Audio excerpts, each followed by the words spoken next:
श्री स्वस्थानी व्रत कथा। श्री स्वस्थानी व्रत कथा वाचन सुनिरहनुभएका श्रोतावृन्दमा हार्दिक नमस्कार। आज हामी श्री स्वस्थानी व्रत कथाको 28औं अध्याय वाचन गर्दैछौं। प्रस्तुत छ श्री स्वस्थानी व्रत कथामा आधारित कथा वाचनको 28औं अध्याय।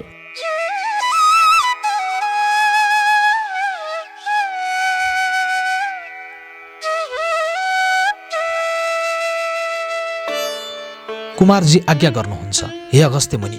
त्यहाँपछि ब्राह्मणहरू भात लिई चन्द्रावती भएका ठाउँमा पुगे। तब चन्द्रावतीले ब्राह्मणहरू आएको देखेर मलाई पनि केही ल्याइदियो कि भनेर सुध्याइन् र ब्राह्मणहरूले, हे पापिनी, त अति पापिनी रहेछस्, तेरो निम्ति हामीलाई शर्म पर्यो। कसरी भने तँलाई दिन भनेर हेर्दा राजाको सम्पूर्ण भण्डारै सुकिगयो। यति भात रानीलाई भनेर पकाइराखेको रहेछ, ल्याइदिएको छ, लौ ले भनेर सुम्पिदिए। चन्द्रावती त्यो भात पाउन साथ भोकले चाँडै खान तयार भइन्। त्यो देखेर ब्राह्मणहरूले, हे पापिनी, यस्ता अवस्थामा परेर पनि तँलाई धर्मको चेष्टा रहेनछ, मुख धोइ खा। तेरो अवस्था देखेर हामीलाई दया लाग्यो, तँलाई उपदेश दिन्छौ, सुन।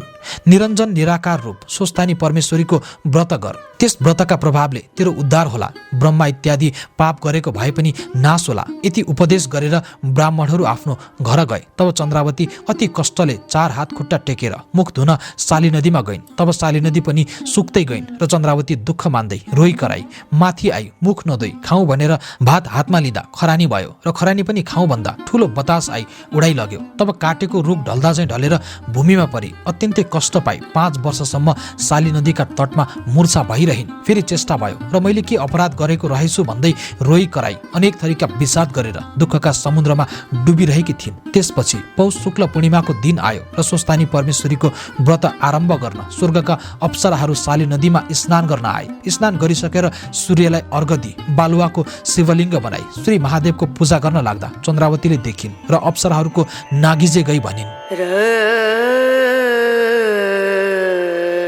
तपाईहरू देवता हो कि मनुष्य हो? म पापिनी, कहीँ चल्न सक्दिन, कसैले केही दिँदैनन्, खान पाउँदिन, अन्नदान दिनुहोस्। कुन पापले म यस्ती भएँ? कसरी मेरो उद्धार होला? यति बात चन्द्रावतीले भनेको सुनेर अप्सराहरू भन्दछन्, हे पापिनी, हामी स्वर्गका अप्सरा हौ। आज पौष शुक्ल पूर्णिमा हो। श्री स्वस्थानी परमेश्वरीको व्रत आरम्भ गर्नलाई यहाँ स्नान गर्न आयौँ। तेरो अवस्था देख्दा हामीलाई दया लाग्यो। तपनि यही व्रत गर, सम्पूर्ण पाप नाश भई उद्धार होला। यति अप्सराहरूले भनेको सुनेर चन्द्रावती मनमनै भन्दछिन्, मैले अरू त केही पाप गरेको थिइनँ। डोलेहरूले स्वस्थानी परमेश्वरीको प्रसाद ल्याएको मैले अहङ्कारले थुथु गरेर खुट्टाले कुल्चिएर मिल्काएकी थिएँ, त्यही पाप लाग्यो। यहाँ आइपुगी नदी तर्न लाग्दा डोलीबाट खसेथे। ठिक हो, अघि कपिल ब्राह्मणले पनि स्वस्थानी परमेश्वरीको व्रत गरेस् भनी उपदेश दिएका थिए। अप्सराहरूले पनि उसै भने। स्वस्थानी परमेश्वरी ठुली रहेछिन्, मनुष्यहरू अहङ्कारले नासिदा रहेछन्। मैले पनि अहङ्कार गर्दा यो अवस्था भयो। अब म पनि स्वस्थानी परमेश्वरीको व्रत गर्छु। मनमने यति भनेर चन्द्रावतीले अप्सराहरूसित बिन्ती गरिन्, हे अप्सरा हो, स्वस्थानी परमेश्वरीको व्रत विधि के हो? के गर्नुपर्छ? सो सबै आज्ञा गर्नुहोस्। यति चन्द्रावतीले भनेको सुनेर अप्सराहरू भन्दछन्, हे पापिनी, आज पौष शुक्ल पूर्णिमा हो। आजैदेखि हातखुट्टाका नङ काटेर स्नान गरी शुचि भई एक भक्त रही एक चित्त गरेर महिना दिनसम्म नित्य मध्याह्न कालमा महादेवको पूजा गर्नु। सकेदेखि श्री स्वस्थानी परमेश्वरीको कथा सुन्नु, नसके मनले सम्झनु र माघ शुक्ल पूर्णिमाको दिन अष्टोत्तर 100 अक्षता, अष्टोत्तर 100 बेली पुष्प, अष्टोत्तर 100 यज्ञसूत्र, अष्टोत्तर 100 पान, अष्टोत्तर 100 कुणका सुपारी, अष्टोत्तर 100 जात जातका फूल र अनेक उपचार तयार गरेर आरसीमा ओमकार लेखेर गङ्गाजलले स्नान गराउनु, माला पहिराउनु, धूप दीप नैवेद्य फलफूल र कस्तुरी मेवा मिष्टान्न वस्त्र भेटी चढाउनु, एक चित्त भई स्वस्थानी परमेश्वरीको पूजा गर्नु र स्तोत्र पाठ जप ध्यान गरेर अर्घ दिनु, हे ईश्वरी भनेर वरदान माग्नु अनि प्रसाद झिक्नु र त्यही अष्टोत्तर 100 मा 8 रोटी 8 अक्षता 8 यज्ञसूत्र 8 कुणका सुपारी सगुन समेत आफ्ना पुरुषलाई दिनु, पुरुष नभए छोरालाई दिनु, छोरा पनि नभए मित छोरालाई दिनु, मित छोरा पनि नभए जे कामनाले व्रत गरेको छ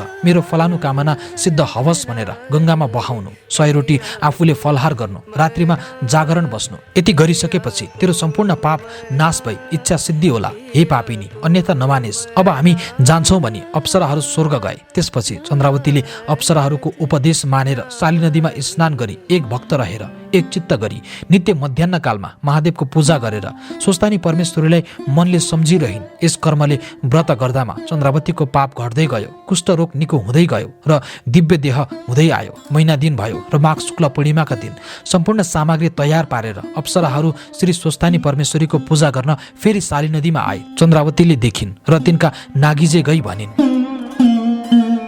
हे अप्सरा हो, तपाईहरूको आज्ञाले पौष शुक्ल पूर्णिमादेखि स्नान गरेर एक भक्त रहेर नित्य मध्याह्न कालमा महादेवको पूजा गर्छु। अब व्रत गर्न सामग्री केही पनि छैन, कसो गर्नु? यति चन्द्रावतीले भनेको सुनि अप्सरा भन्दछन्, हे पापिनी, केही नभए नदीबाट बालुवा ल्याई सामग्री तुल्याई हाम्रो संसर्गमा पूजा गर भने। र चन्द्रावतीले लो हुन्छ भन्दै साली नदीबाट बालुवा ल्याई सामग्री तुल्याइन् र स्वस्थानी परमेश्वरीको व्रतको प्रभावले चन्द्रावती ब्राह्मणले तुल्याएको बालुवाको सामग्री सिद्ध भई तयार भयो। त्यो देखेर चन्द्रावतीले मनमा आनन्द मान्दै धन्य स्वस्थानी परमेश्वरी भनेर अप्सराहरूलाई बालुवाको सामग्री सिद्ध भएको कुरा सुनाइन्। सामग्री सिद्ध भएको र तिनको दिव्य देह भएको देखेर आश्चर्य मान्दै अप्सराहरूले, हे सुन्दरी, हामी तँलाई अघि पापिनी भन्दथ्यौं, तर अबदेखि तेरो नाम पुण्यवती राख्यौं भनेर आफ्नो संसर्गमा विधिपूर्वक व्रत गराए। चन्द्रावतीले पूजा गरिसकी हातमा अर्घ पात्रले स्तुति गर्न लागिन्।